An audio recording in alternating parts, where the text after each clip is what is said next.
주요 뉴스입니다.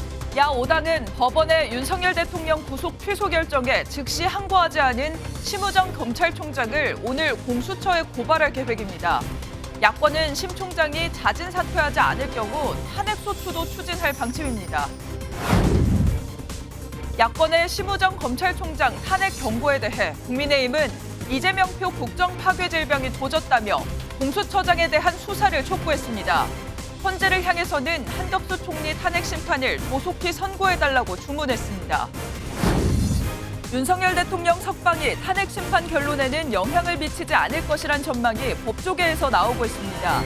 다만 윤 대통령 측이 구속 취소를 이유로 절차적 문제를 제기할 경우 헌재의 선고가 늦춰질 것이란 전망도 나오고 있습니다.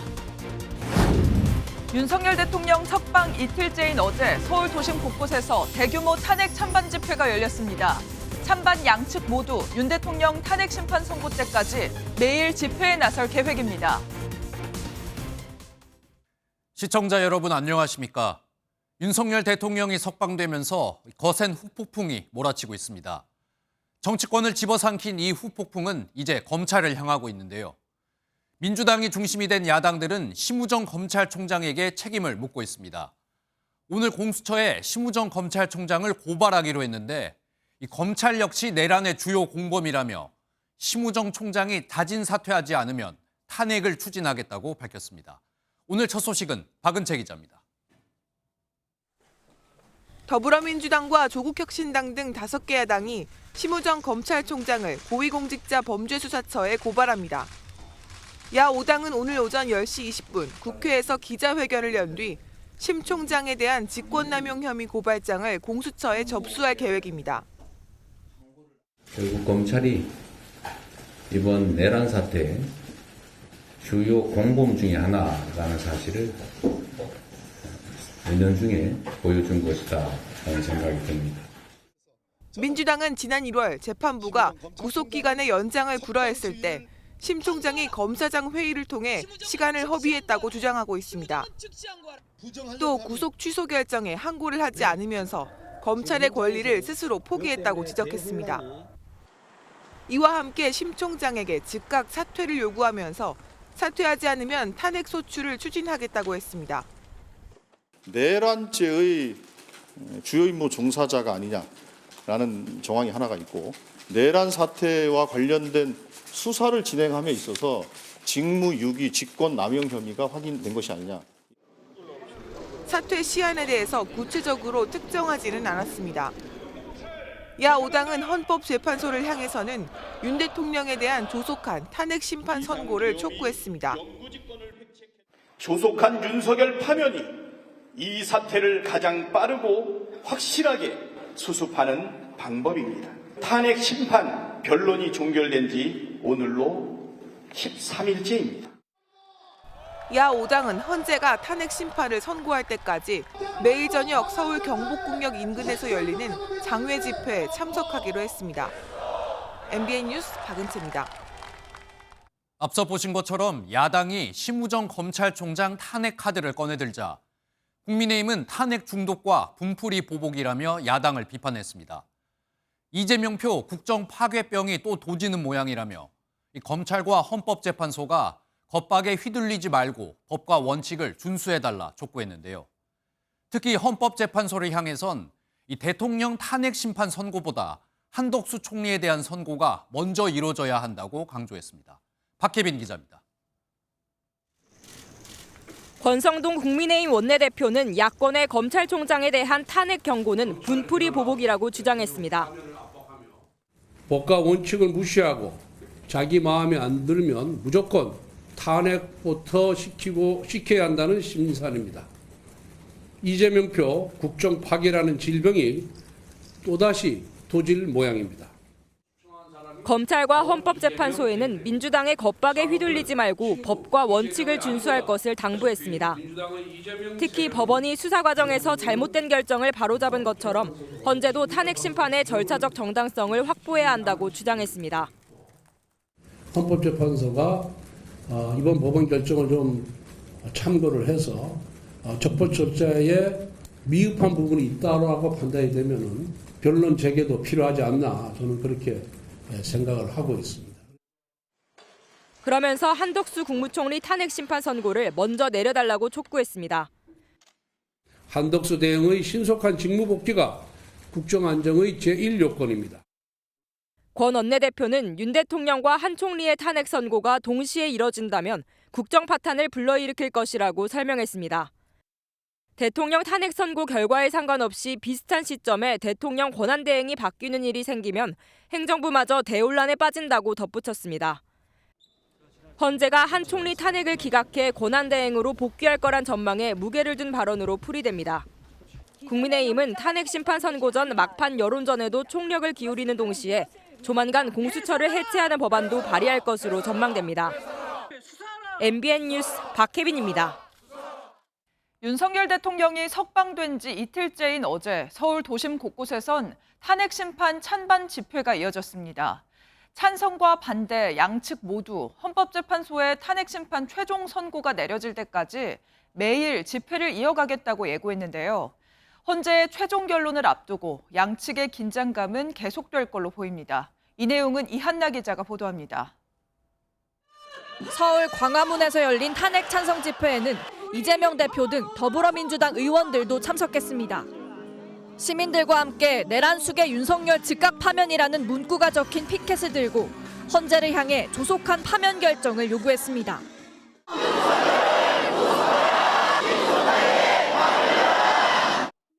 시민 6천여 명은 두꺼운 외투를 껴입은 채 응원봉을 흔들며 윤석열 대통령의 탄핵과 재구속을 촉구했습니다. 지난 8일부터 밤샘 단식 농성을 이어가고 있는 퇴진 비상행동 11명의 공동대표와 함께 자리를 지키는 시민들도 있었습니다. 윤석열 재구속과 파면, 내란 세력의 청산을 위해서는 이에 동의하는 모든 세력의 총결집이 필요합니다. 서울 한남동 윤 대통령 관저 앞에는 지지자 4,500여 명이 모여 탄핵 반대를 촉구했습니다. 이른 오전부터 결집한 지지자들은 전광훈 사랑제일교회 목사가 주도하는 예배에도 참석했습니다. 전 목사가 윤 대통령 석방 소식을 언급하며 헌법재판소를 향해 과격한 발언을 내놓자 크게 환호하기도 했습니다. 이제 헌법재판소는 그건 재판 하나 많아요. 헌법재판소가 뭐 딴짓했다. 국민 저항권을 발동하여 한 칸을 날려버리지 한 칸을. 예배가 끝난 뒤에도 일부 지지자들은 관저 앞 도로에서 집회를 이어갔는데 특히 윤 대통령 석방을 환영하면서 탄핵 심판이 반드시 기각되어야 한다고 강조했습니다. 탄핵 찬반 집회 주최 측 모두 오늘부터 헌재의 결론이 나올 때까지 매일 집회를 이어간다고 밝혔습니다. 비상퇴진행동은 오는 15일까지 한 주를 즉각 파면 촉구 주간으로 선포했고 전광훈 목사 등은 오늘부터 매일 헌재 앞에서 투쟁을 벌이겠다고 예고했습니다. MBN 뉴스 이한나입니다. 52일 만에 석방된 윤석열 대통령은 어제 한남동 관저에 머무르며 휴식을 취했습니다. 당분간은 외부 활동을 자제하면서 헌법재판소의 탄핵 심판 선고 결과를 차분하게 기다릴 계획입니다. 보도에 전정인 기자입니다. 윤석열 대통령은 석방 이틀째인 어제 별다른 외부 일정 없이 한남동 관저에 머물렀습니다.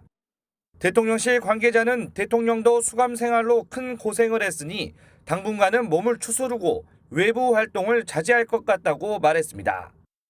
그러면서 헌법재판소의 탄핵 심판 선고 결과를 차분하고 담담하게 기다릴 것이라고 덧붙였습니다.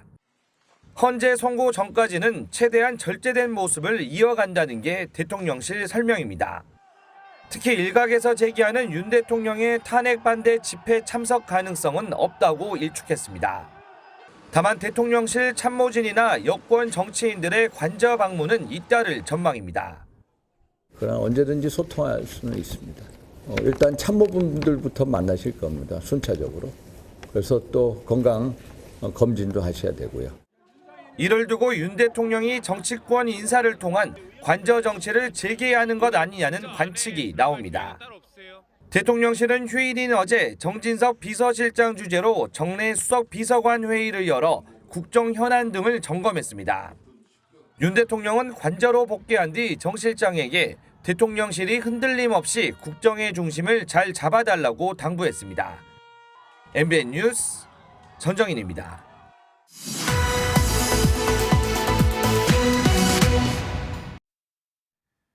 윤석열 대통령이 석방되면서 정치권에 큰 후폭풍이 불고 있습니다. 정치부 유호정 기자와 뉴스 돋보기로 이어가겠습니다. 어서 오십시오. 일단은 민주당이 심우정 검찰총장 탄핵 카드를 꺼내 들었습니다. 국민의힘 어떤 반응 보이고 있습니까? 먼저 권성동 원내대표가 어제 기자간담회에서 이재명 대표를 혹독하게 비판했습니다. 법과 원칙을 무시하고 이재명표 국정 파괴라는 질병이 또다시 도질 모양이라고 쏘아붙였습니다. 민주당은 한 달에 한 번꼴로 친목 모임 하듯이 탄핵을 하는 집단입니다. 30번째, 31번째 탄핵을 한다면 그것은 민심의 철퇴로.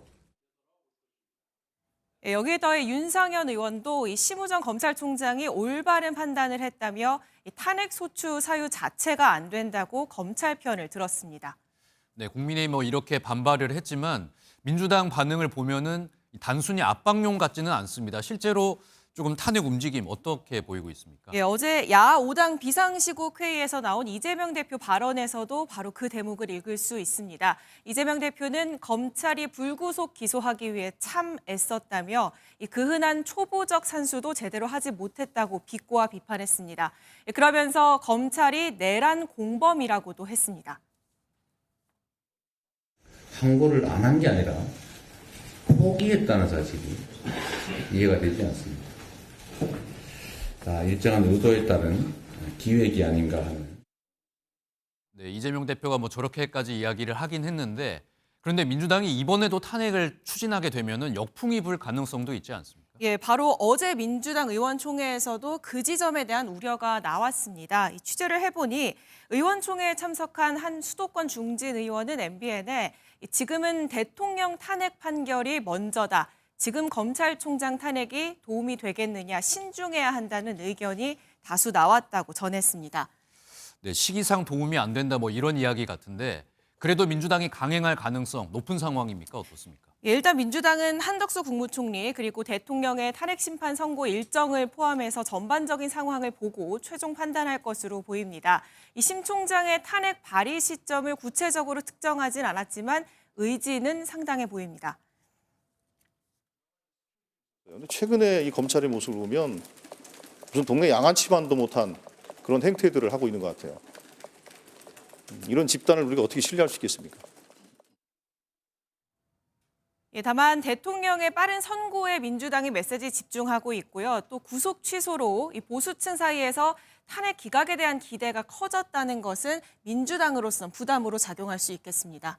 네, 이번에는 국민의힘 분위기도 한번 살펴보겠습니다. 국민의힘은 대통령이 이번에 석방이 되면서 조금 똘똘 뭉치는 그런 분위기 같던데요. 맞습니다. 이 대통령이 관저로 돌아가서 권성동 원내대표 또 나경원 의원 등과 전화 통화를 하면서 지도부와 당 의원들을 격려했습니다. 긴 통화를 한 건 아니지만 이 당과 지도부에게 수고했다 이런 격려 차원의 메시지를 전했다고 하는데요. 헌재 결정 전에 이 당 지도부가 관저를 방문해서 대통령을 만날 가능성도 거론이 되는데 보수층이 더 결집할 명분이 생긴 것으로 볼 수 있습니다. 네, 윤석열 대통령이 석방이 되면서 이 대통령의 정치적 존재감도 더 커진 것 같습니다.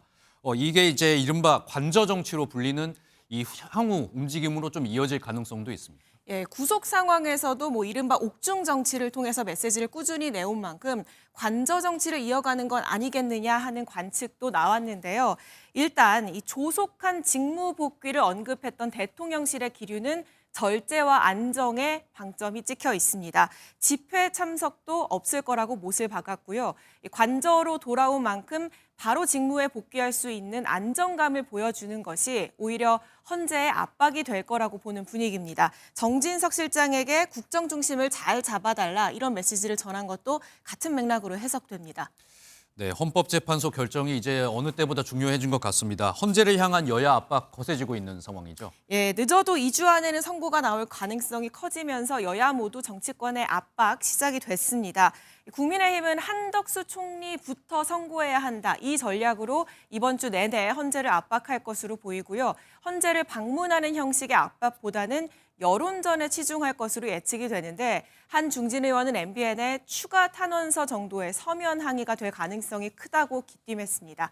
반면 민주당은 변론작의 가능성을 가장 우려하면서 이번 주 금요일 대통령 선고를 해야 한다는 기존 입장을 고수할 것으로 보입니다. 네, 오늘 말씀 여기까지 듣겠습니다. 지금까지 정치부 유호정 기자였습니다. 오늘 하루 중요한 일정을 소개해드리는 굿모닝 오늘입니다. 어떤 일정이 있는지 함께 살펴보겠습니다. 윤석열 대통령에 대한 구속영장 발부 전후 서울 서부지법 난동에 가담한 사람들의 첫 재판이 오늘부터 시작됩니다.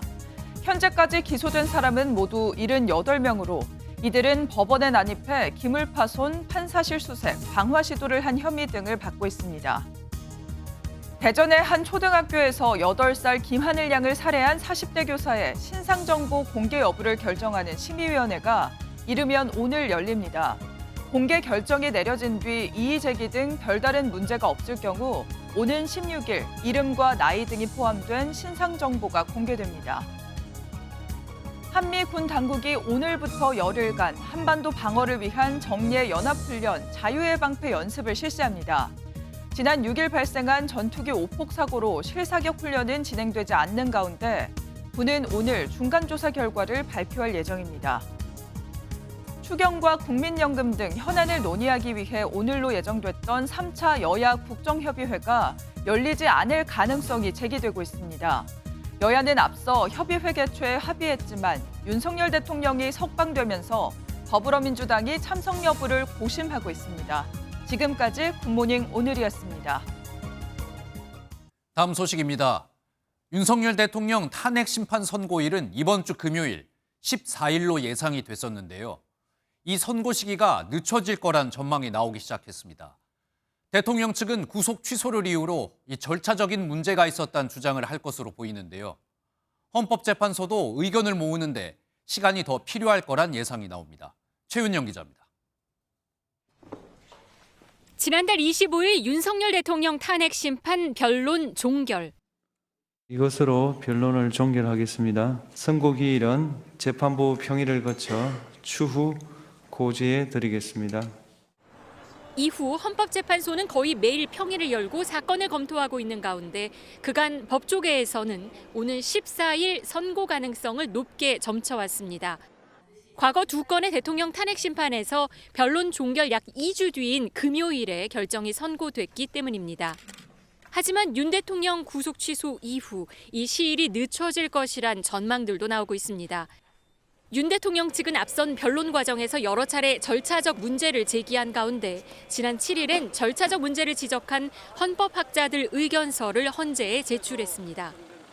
지금 헌법재판소는 결론과 선고 시기를 정해놓고 달리는 것처럼 신속한 진행과 위법 불공정한 심리를 계속하고 있습니다. 대통령 탄핵 심판의 중대성을 강조해온 헌법재판소는 재판관들의 정리된 의견을 모으는데 한 주 더 평의를 이어갈 것이란 예상도 나옵니다. 정확한 선고 날짜는 2, 3일 전에 발표될 것으로 전망됩니다. 노 전 대통령은 선고 3일 전에, 박 전 대통령은 선고 이틀 전에 선고 기일이 공지됐습니다. 탄핵 심판이 선고되면 효력은 즉시 발생하는데 탄핵 소추가 인용되면 윤 대통령은 파면되고 기각되면 대통령 직무에 복귀합니다.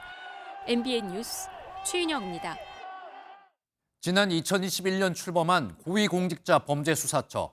이 공수처는 윤석열 대통령에 대한 공식적인 수사에 나섰었죠. 하지만 공수처법 자체가 허술한 데다 과욕을 부리면서 수사에 큰 흠집을 냈습니다. 여기에 대통령 구속까지 취소되면서 이젠 국민의힘이 공수처장을 고발하겠다 나섰습니다. 이 내용은 황재원 기자입니다. 공수처법에 따르면 공수처는 내란죄에 대한 수사 권한이 없습니다. 하지만 공수처는 윤 대통령을 직권남용 혐의로 수사할 수 있고 해당 혐의에 관련 범죄로 내란죄도 수사 가능하다고 해석했습니다. 누구에게도 수사에 대하여 보고하거나 지휘를 받지 않는 독립수사기관입니다. 초기부터 논란이던 적법성 문제는 이번에 구속을 취소한 법원이 의문을 해소해야 한다고 콕 찍어 지적하며 공수처가 무색하게 됐습니다. 공수처법에는 공수처가 피의자를 얼마 동안 구속할 수 있는지도 안 정해져 있습니다. 그래서 최대 20일인 검찰의 구속 기간을 검찰과 공수처가 협의해 나눠 사용했는데 이 점도 법원이 근거 없는 행동이었고 절차를 명확하게 해야 한다고 제동을 걸었습니다. 공수처는 윤 대통령에 대한 1차 체포영장 집행도 5시간 만에 물러나면서 무용론에 스스로 불을 지폈습니다. 관할인 서울중앙지법이 아닌 서부지법에 구속영장을 청구한 것도 논란을 키웠습니다. 그러니까 공수처가 수사권이었고 또 이 영장 청구를 서울중앙지방법원에 하는 것이 맞습니다. 2019년 당시 여당이던 더불어민주당이 국회 패스트트랙을 통해 추진했던 부실한 공수처법과 공수처의 과욕이 첫 현직 대통령 강제 수사에 큰 흠집을 냈다는 지적이 나옵니다. 국민의힘은 직권남용, 불법 체포 혐의 등으로 오동훈 공수처장을 고발하는 안을 적극 검토하고 있습니다. MBN 뉴스 황재현입니다. 한편 윤석열 대통령이 석방되면서 다가오는 대통령 탄핵 심판에도 어떤 영향을 미칠지 관심이 쏠리고 있습니다. 법조계에선 이번 석방이 탄핵 심판 자체엔 큰 영향을 주지 않을 것이란 전망이 우세한데요. 재판의 성격과 구속 취소 결정문을 보면 이런 추측이 가능하다고 합니다. 최희지 기자가 자세히 살펴봤습니다. 11차례에 걸친 변론 절차가 모두 끝나고 이제 선고만 남아있는 윤석열 대통령의 탄핵 심판. 법원의 구속 취소 결론에도 탄핵 심판에 영향은 없을 것이라는 것이 법조계의 대체적인 전망입니다. 우선 재판의 성격이 아예 다르다는 게 가장 큰 이유입니다. 형사재판은 죄의 유무를 다툰 후 벌을 내리기 위한 절차지만 헌재의 심판은 징계를 위한 절차입니다. 목적이 다르다 보니 유의미한 관련을 주지 않는다는 겁니다. 별개 사건이고 그 탄핵 심판과 형사 재판은 그 제도의 본질이나 목적, 기능이 완전히 다르잖아요. 아무런 영향을 미칠 수가 없어요. 법원이 언급했던 구속 취소 사유를 살펴봐도 헌재 심판과는 무관하다는 점을 확인할 수 있습니다. 지난 7일 법원이 밝혔던 구속 취소 사유는 크게 두 가지로 구속기한 도과 후 기소 문제와 공수처의 수사권 문제입니다. 구속기한이 지난 뒤 윤 대통령을 재판에 넘겼다는 문제는 형사재판과 관련된 것으로 헌재와는 무관합니다. 또 공수처 수사권 관련 문제도 탄핵 심판에는 영향이 없을 것이란 전망입니다. 헌재가 탄핵 심판 내내 공수처의 수사 기록을 살펴봤다면 영향을 미쳤겠지만 헌재는 윤 대통령 탄핵 심판 과정에서 공수처의 수사 기록을 증거로 채택하지 않았기 때문입니다. 한편 헌재에서는 평의를 계속하며 결론을 내기 위한 논의를 이어가는 것으로 알려졌습니다. 평의가 다가오는 화요일을 넘기게 되면 역대 대통령 탄핵 심판의 최장기간 평의가 될 전망입니다. MBN 뉴스 최희지입니다. 윤석열 대통령이 석방되면서 체포영장 집행을 방해했다는 혐의를 받고 있는 김성훈 경호차장에 대한 문제도 관심입니다. 경찰은 체포 방해를 문제 삼아 김성훈 차장의 신병을 확보하려 했는데 이젠 문제가 조금 복잡해졌습니다. 24시간 대통령 경호를 이유로 김 차장은 불구속 수사를 받겠다는 주장을 할 것 같습니다. 이승훈 기자가 보도하겠습니다. 구속 52일 만에 전격 석방된 윤석열 대통령은 서울구치소에서 나와 이동하던 중 갑작스레 차에서 내려 지지자들을 향해 인사를 했습니다. 눈을 맞추며 손을 흔들고 고개를 연거푸 숙이는가 하면 주먹을 불끈 쥐어 보이기도 합니다. 그런 윤 대통령을 지근거리에서 밀착마크하는 이 남성, 경호처의 김성훈 차장입니다. 세 발자국의 짧은 거리를 유지하며 이따금씩 몇 마디를 건네는 모습도 포착됩니다.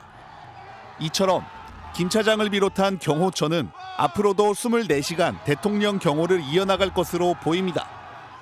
이는 윤 대통령 체포영장 집행을 방해한 혐의로 김 차장과 이광우 경호본부장 등을 수사 중인 경찰에게는 변수로 작용할 수 있습니다. 앞서 지난 6일 서울고검 영장심의위원회가 김 차장과 이 본부장에 대한 구속영장 청구가 필요하다는 결론을 내린 바 있습니다. 그동안 이들의 신병 확보에 실패했던 경찰은 힘을 받는 모양새인데 조만간 김 차장에 대한 4번째 구속영장 신청에 나설 것이란 전망이 나오는 이유입니다. 그런데 김 차장이 대통령 경호의 필요성을 내세우며 불구속 상태로 수사받아야 한다고 항변할 가능성이 생긴 겁니다. 네, 누구 지시로 관저진이 막았나요? 대통령 지시인가요? 지시가 아닙니다. 법률에 따라 경호 임무 수행을 한 겁니다. 경찰도 이에 맞서 김 차장 등의 주변 인물들이 윤 대통령과 말맞추기를 할 수 있다며 구속 수사가 필요하다고 주장할 것으로 예상됩니다. MBN 뉴스 이승훈입니다.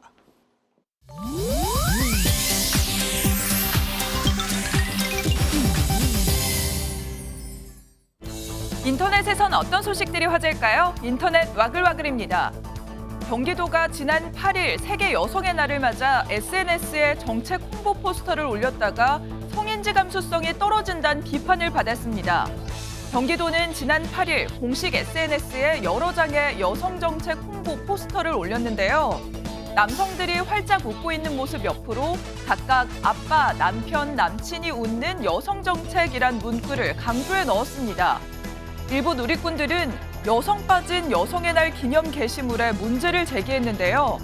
여성의 날에 남성이 행복해지는 홍보물이 웬 말이냐. 여성이 엄마, 아내, 여친으로만 호명된다라며 비판을 쏟아냈습니다. 계속되는 논란에 경기도는 게시물을 삭제하고 여성 권리와 성평등 의미를 온전히 담지 못했다며 사과문을 올렸습니다. 집에서 갑자기 쓰러진 어머니를 심폐소생술로 살린 9살 초등학생이 소방서장 상장을 받아 화제입니다. 화제의 주인공은 부원초교 3학년 정태훈 군인데요. 정 군은 지난 1월 8일 밤 집에서 어머니가 갑자기 쓰러지자 119에 신고한 뒤 신속하게 심폐소생술을 했습니다. 골든타임 안에 심폐소생술을 한 덕분에 도착한 구급대원들은 자동 심장 충격기를 사용했고 위급한 상태의 어머니를 병원으로 이송했는데요. 심장질환 치료를 받고 천만다행으로 지금은 건강을 되찾았다고 합니다. 최근 경기도 부천 소방서장의 상장을 받은 정 군은 엄마가 쓰러졌을 때 바로 학교에서 배운 걸 떠올렸다며 친구들도 배운 대로 행동하면 차분하게 할 수 있다는 의젓한 소감을 밝혔다고 하네요. 태국의 한 길거리 상점에서 산 아이스크림에 뱀이 들어있다는 사연이 온라인에서 화제입니다. 최근 태국의 한 누리꾼이 SNS에 직접 찍었다며 올린 사진인데요. 막대 아이스크림 사이에 작은 뱀이 박혀 얼어있고 다른 각도에서 보면 뱀의 눈과 비늘 가죽까지 보여 섬뜩하기까지 합니다. 길거리 상점에서 직접 사서 찍은 실제 사진이라고 하는데요. 사진을 본 누리꾼들은 너무 무섭다, 소름 돋는다, 독사 종류인 황금나무뱀으로 보인다며 충격적이란 반응을 보였다네요. 인터넷 와글와글이었습니다. 시범 경기 첫날 최다 관중 신기록을 쓴 프로야구가 어제 무려 7만 명이 넘는 관중을 끌어모으면서 하루 만에 기록을 갈아치웠습니다. 아직 시범 경기인데도 이 정도 열기를 보이고 있는 건데요. 올 시즌도 1,000만 관중을 충분히 돌파할 거란 전망이 나옵니다. 최형규 기자입니다. 이틀 연속 꽉 찬 청주를 시작으로 어제 열린 시범 경기에서는 5경기 중 무려 3경기나 매진되며 정규리그 못지않은 열기를 뿜었습니다. 어제 하루 관중만 무려 7만 명이 넘었고 주말 동안 약 14만 명이 몰리며 뜨겁게 달아오른 야구장 곳곳에서는 화력쇼가 펼쳐졌습니다. 대구에서는 삼성이 1회 말 박병호가 SSG 선발 김광현을 상대로 2점짜리 홈런포를 외야 관중의 글러브에 직접 배달하는 것을 시작으로 6회에는 대거 넉 점을 뽑아내며 SSG를 7대0으로 완파했습니다. 시범 경기라고 무색할 만큼 정말 많은 관중들이 찾아주셨는데 선수들은 이렇게 가득 찬 경기장에서 뛸 때가 가장 행복한 것 같습니다. 이틀 연속 7천 명이 넘는 관중이 몰린 창원에서도 홈팀 NC의 타선이 불을 뿜었습니다. 1회에는 김주원이 왼쪽 담장을, 6회에는 박민호가 오른쪽 담장을 넘기는 투런포를 각각 때려내며 키움을 7대2로 꺾었습니다.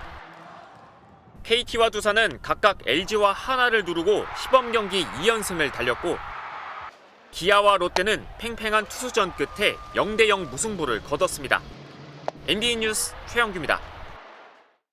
올해도 달리기 열풍이 이어지면서 색다른 마라톤 코스를 찾아다니는 마니아들이 늘고 있는데요. 어제 경남 거제에선 한려수도의 절경을 만끽하며 해안도로를 달릴 수 있는 MBN 블루레이스 마라톤 대회가 성황리에 펼쳐졌습니다. 어떤 모습이었는지 박상호 기자가 다녀왔습니다.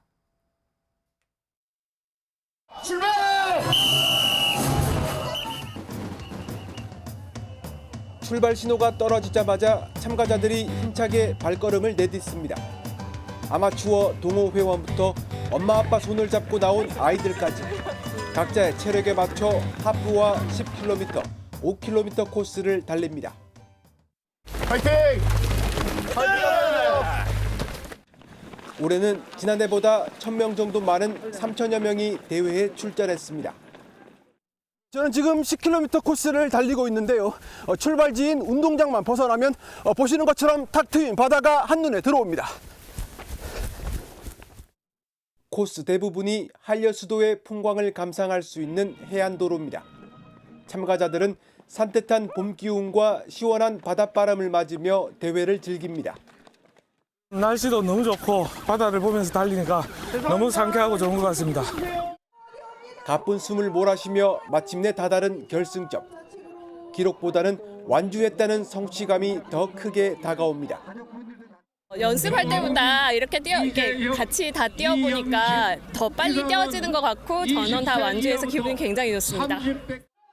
2022년 코로나19 종식을 기원하는 희망 레이스로 시작한 MBN 마라톤 대회는 올해부터 블루레이스 거제라는 이름으로 새 출발을 알렸습니다. MBN 뉴스 박상호입니다. 없는 게 없다는 우리나라 편의점. 이제는 편의점에서 옷까지 팔기 시작했습니다. MZ세대에게 인기 있는 패션 브랜드와 손잡고 패션 제품들을 선보이고 있는데요. 편의점이 매대에 옷을 내놓은 이유는 뭘까요? 정설민 기자가 취재했습니다. 재킷과 티셔츠, 양말 등 다양한 의류가 편의점 매대에 진열돼 있습니다. MZ세대에게 인기가 많은 한 패션 브랜드와 편의점이 손잡고 선보인 제품입니다. 전국 3,000개 매장에서 24시간 구매할 수 있습니다. 양말에 구멍이 나서 편의점에서 급하게 양말을 구매를 하거나 너무 추워져서 안에 속옷을 좀 구매하거나 했던 경험이 있습니다. 일본에서는 이미 편의점에서 옷을 사는 게 익숙한 뒤 한 편의점 회사는 의류로만 한 해 1,000억 원을 벌어들이고 있습니다.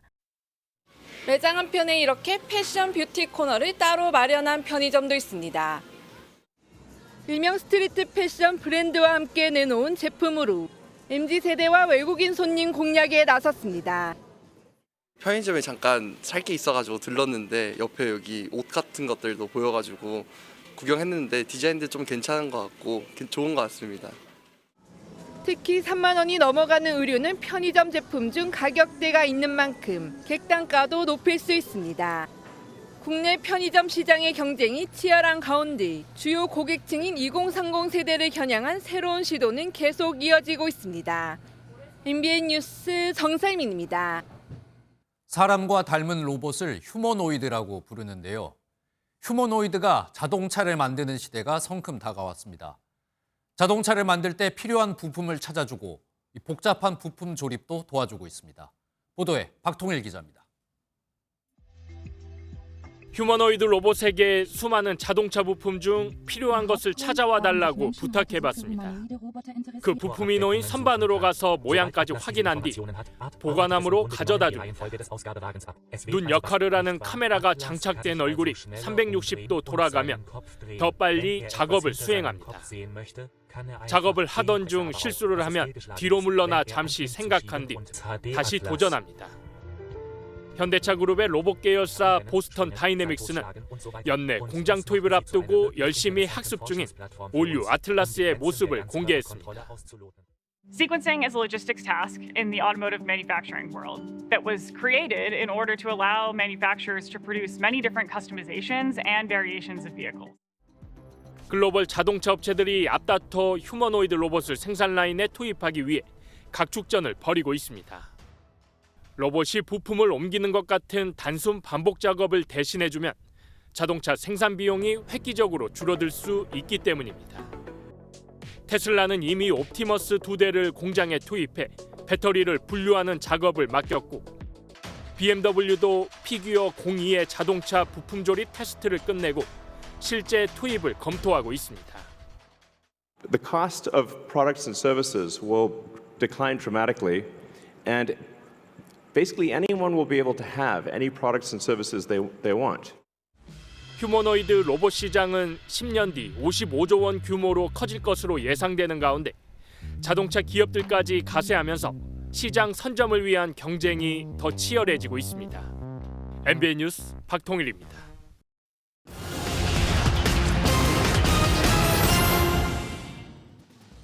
지난해 보험 사기 적발 금액이 역대 최다를 기록했습니다. 금융감독원은 작년 보험 사기 적발 금액이 1조 1,500억 원으로 역대 최다였던 전년보다 3% 증가했다고 밝혔습니다. 진단서를 위조하거나 변조해서 보험금을 과다 청구하는 사고 내용 조작이 58%로 가장 많았는데요. 금융당국은 맞춤형 대응책을 마련하고 기획조사를 강화할 예정입니다. 올해 서울 아파트의 거래량이 늘어난 가운데 상승 거래 비중도 증가한 것으로 나타났습니다. 올해 1월에서 2월 계약 신고된 서울 아파트의 55%가 지난해 11월에서 12월 거래가보다 높아진 것으로 나타났는데요. 올해 은행들이 대출을 늘리고 1월 중순 강남권의 토지거래 허가구역이 해제되면서 아파트값 상승세가 확대되는 분위기입니다. 지난 1월 수도권 아파트의 세대별 난방비가 지난해 같은 기간보다 약 8% 오른 것으로 나타났습니다. 서울시 2,600개 아파트 단지를 조사한 결과 전용 면적 85제곱미터의 아파트 1월 난방비는 67,320원 올랐는데 지난해보다 5,000원 정도 많이 나왔습니다. 올해 2월 수도권 평균 기온도 영하권을 기록했기 때문에 2월 난방비도 작년보다 더 늘어날 것으로 예상됩니다. 지금까지 굿모닝 경제였습니다.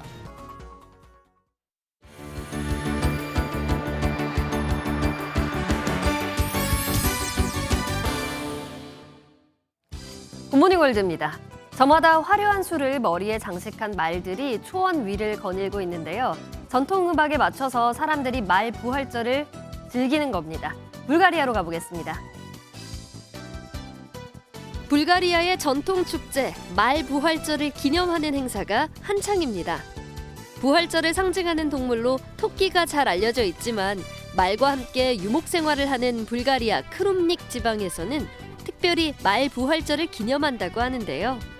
현재는 유목업에 종사하는 이들이 줄어 가족들과 함께 전통 의복을 입는 축제의 장으로 바뀌었다고 합니다.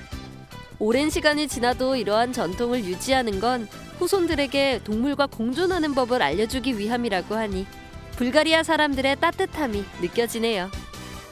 여유롭게 포즈를 취하며 어딘가에 걸터 앉아있는 한 남성이 있습니다. 이 남성 다름 아닌 시계탑 위에 올라간 거였다는데요. 영국으로 가보겠습니다.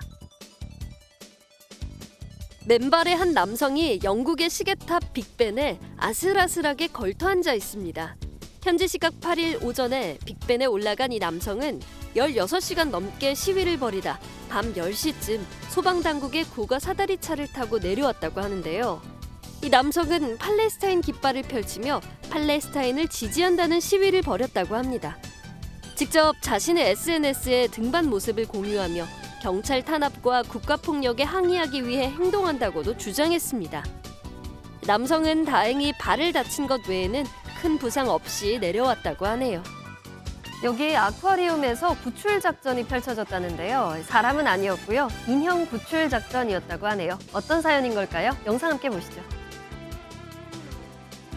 천진난만한 표정으로 아끼는 인형을 두 손으로 꾹 쥔 한 아이가 있습니다. 아빠와 함께 미국 보스턴의 한 아쿠아리움을 찾은 2살 매들린인데요.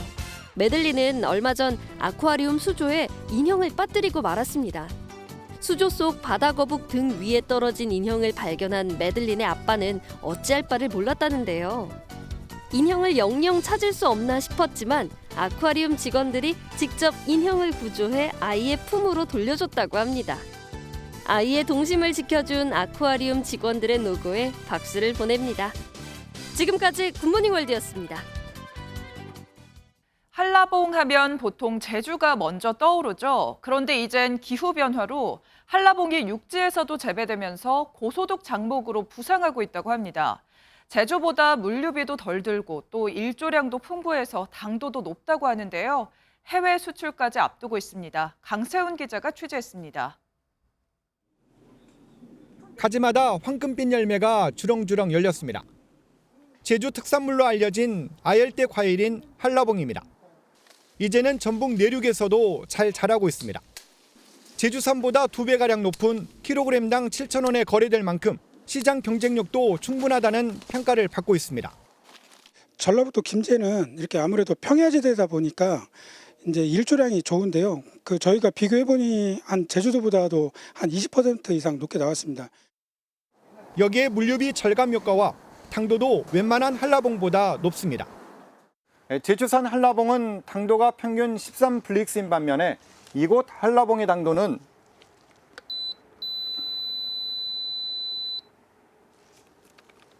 17플릭스에 육박합니다. 품질을 인정받아 수출까지 앞두고 있습니다. 캐나다와 수출 계약을 체결한 데 이어 뉴질랜드에서도 관심을 보이는 것으로 알려졌습니다. 농가 소득 증대를 위해 지자체에서도 재배기술 연구와 보급에 힘을 보태고 있습니다. 판매하는데 아무 문제가 없지만은 앞으로의 판로 확보나 저희 내륙 지역에서의 고품질의 한라봉을 홍보할 수 있다는. 육지에서 재배되는 한라봉이 기존 작물을 대체하는 새로운 농가 소득원으로 주목받고 있습니다. MBN 뉴스 강세훈입니다. 봉준호 감독의 신작 미키 17이 지난 주말 북미 박스오피스 1위에 올랐습니다. 현지 시각 7일에 개봉한 미키 17은 주말 사흘간 1,910만 달러, 우리 돈 277억 원의 티켓 수입을 기록했습니다.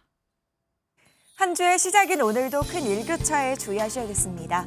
현재 서울의 기온 2.4도, 파주는 영하 4.1도까지 내려가면서 아침 공기가 차가운데요. 하지만 낮이 되면 대부분 15도 안팎까지 올라 금세 포근해지겠습니다. 입고 벗기 쉬운 겉옷으로 체온 조절 잘해주셔야겠습니다. 연일 서쪽 지역은 먼지가 말썽입니다. 지금도 수도권과 충남, 전북 지역을 중심으로 초미세먼지 농도 나쁨 수준 보이고 있습니다. 이들 지역은 온종일 대기질이 탁하겠고요. 중서부 지역은 내일도 먼지가 머물겠습니다. 오늘 먼지만 아니라면 하늘 자체는 대체로 맑겠습니다. 다만 아침까지 중부 서해안에는 안개가 짙게 끼겠고요. 밤부터 제주 산지에는 비가 조금 내리겠습니다.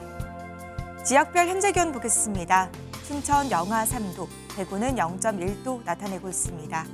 낮 기온은 서울이 14도, 대전과 광주, 대구는 15도까지 오르겠습니다.